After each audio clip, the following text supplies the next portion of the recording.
Comentario de Jueces capítulo 17. La corrupción religiosa y el sacerdocio mercenario de Micaía. Jueces 17. La corrupción religiosa y el sacerdocio mercenario de Micaía. Este capítulo inicia el apéndice de Jueces, capítulos 17 al 21, que ilustra la anarquía moral y religiosa de Israel durante el periodo de los jueces, cuando cada uno hacía lo que bien le parecía. Jueces 17, 6. Elena de White enfatiza que, aunque las narrativas anteriores se centraron en los libertadores, estos capítulos finales revelan la profunda decadencia de la vida cotidiana del pueblo. Ella escribe, el libro de Jueces concluye con un cuadro sombrío de la apostasía. Este capítulo en particular expone la degradación de la religión.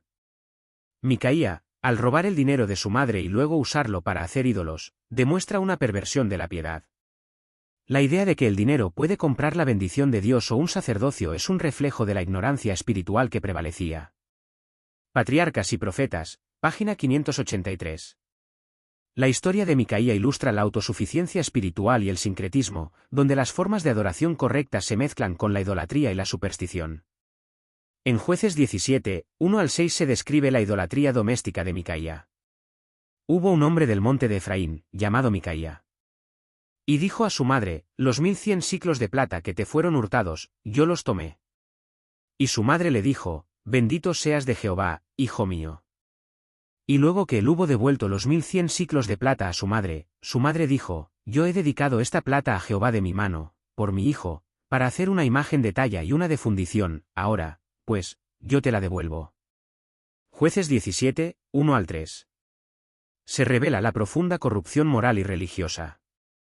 La historia comienza con un robo, un acto que la madre primero maldice y luego, al recuperar el dinero, lo bendice en el nombre de Jehová.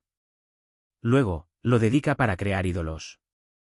Aquí vemos la terrible mezcla, bendecir el pecado y dedicar dinero robado a la idolatría, todo en nombre del verdadero Dios. ¡Qué burla de la piedad! Patriarcas y Profetas, página 583. Micaía es un nombre teofórico que significa, ¿quién como Jehová? Esto contrasta con su idolatría. Los 1100 siclos de plata es la misma cantidad de plata ofrecida a Dalila, Jueces 16, 5, lo que sugiere que era una suma grande.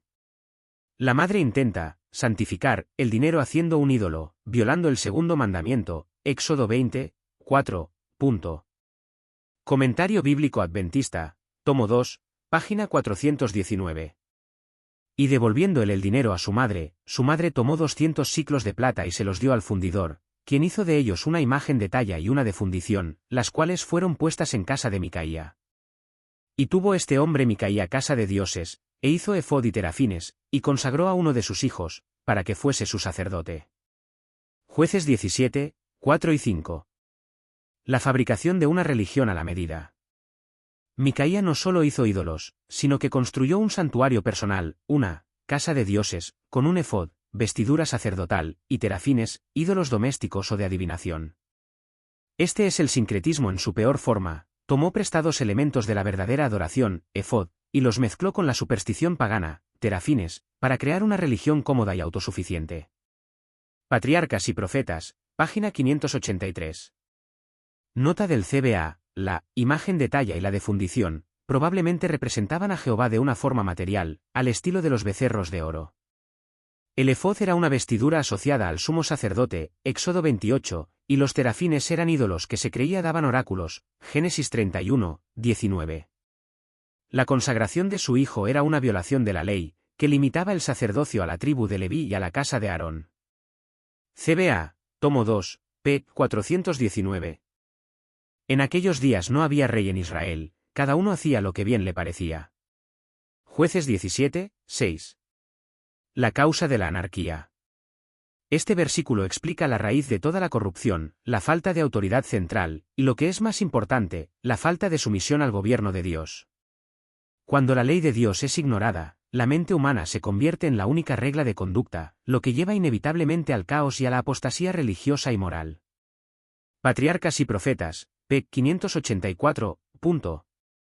Esta frase es la clave de los últimos capítulos de Jueces. La ausencia de un rey terrenal se traduce en una ausencia de ley y orden. Sin embargo, el verdadero rey que faltaba era Jehová en el corazón del pueblo, cuya ley era el código civil y religioso de la nación. Comentario bíblico adventista, tomo 2, página 420, en Jueces 17, 7 al 13.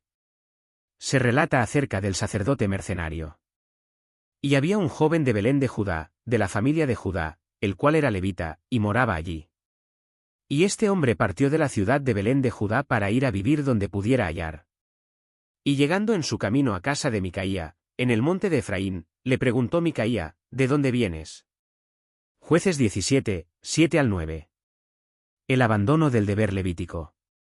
Este levita, que debía haber sido un guardián de la ley y de la adoración pura, abandonó su deber por la inestabilidad económica y la falta de un sustento seguro. Él andaba, donde pudiera hallar, un mejor modo de vida. Esto muestra el deterioro de la institución levítica, donde los sacerdotes buscaron ganancias personales en lugar de servir desinteresadamente a Dios. Patriarcas y Profetas, página 584. La ley establecía que los levitas debían ser sostenidos por los diezmos y las ofrendas, números 6 y 21, y su deserción indica que el sistema de apoyo levítico había colapsado, o que este joven era parte de una familia levítica sin una asignación sacerdotal. El hecho de que buscara empleo muestra la decadencia del ministerio.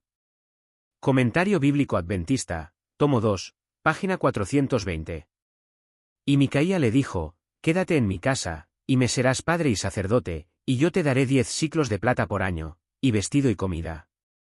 Y el levita se quedó. Y el levita consintió en morar con aquel hombre, y aquel joven fue para él como uno de sus hijos. Jueces 17, 10 y 11. El sacerdocio como un negocio. Aquí se establece un contrato de trabajo deshonroso. El levita acepta un salario y un puesto de conveniencia, validando la idolatría de Micaía por el dinero.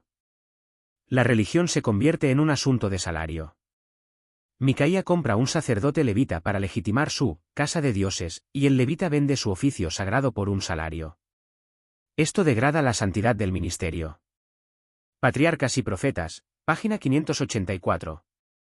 La frase, padre y sacerdote, implica un guía espiritual y un oficiante ritual. Los 10 siclos de plata y la comida eran el salario anual, una cantidad modesta, pero suficiente para convencer al levita de abandonar su nomadismo. El levita se convierte en un sacerdote mercenario. Comentario bíblico adventista, tomo 2, página 421.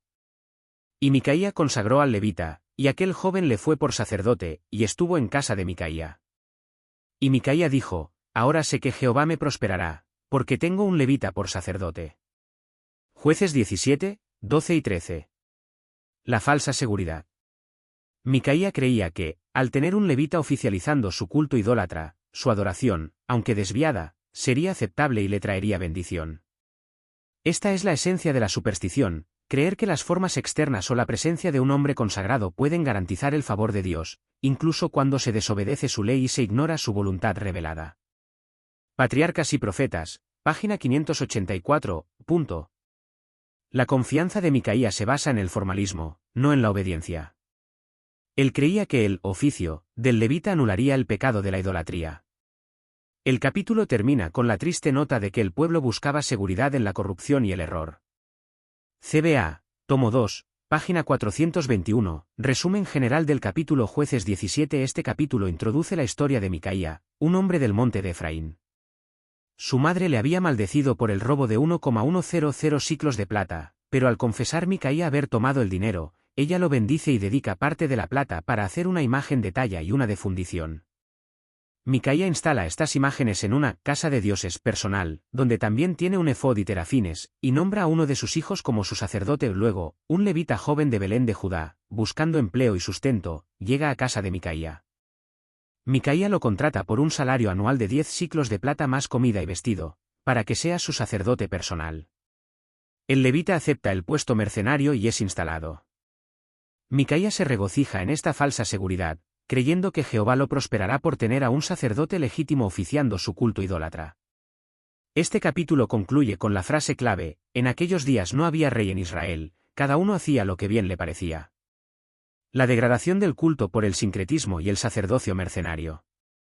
El tema central es que la falta de un gobierno teocrático genuino conduce al caos religioso, donde la gente inventa sus propias formas de adoración. La formalidad religiosa es inútil sin la obediencia. Micaía creía que podía manipular a Dios. La idea de que las formas y ceremonias, o incluso la presencia de un ministro reconocido, pueden asegurar la bendición de Dios mientras se ignora su ley y se fomenta la idolatría, es una trampa fatal. Dios no puede ser comprado ni manipulado, Él requiere obediencia y un corazón puro. Patriarcas y Profetas, página 584. La frase «cada uno hacía lo que bien le parecía» es una advertencia contra el espíritu de independencia personal que rechaza la autoridad de la palabra de Dios. Cuando se desechan las normas divinas, no hay freno para la depravación humana. Profetas y Reyes, página 147, el peligro del ministerio mercenario. La Iglesia de hoy debe cuidarse de los líderes que buscan el ministerio por la ganancia material, 10 siclos, o la comodidad, en lugar de la devoción desinteresada a la verdad. La búsqueda de la prosperidad debe basarse en la obediencia, no en la superstición.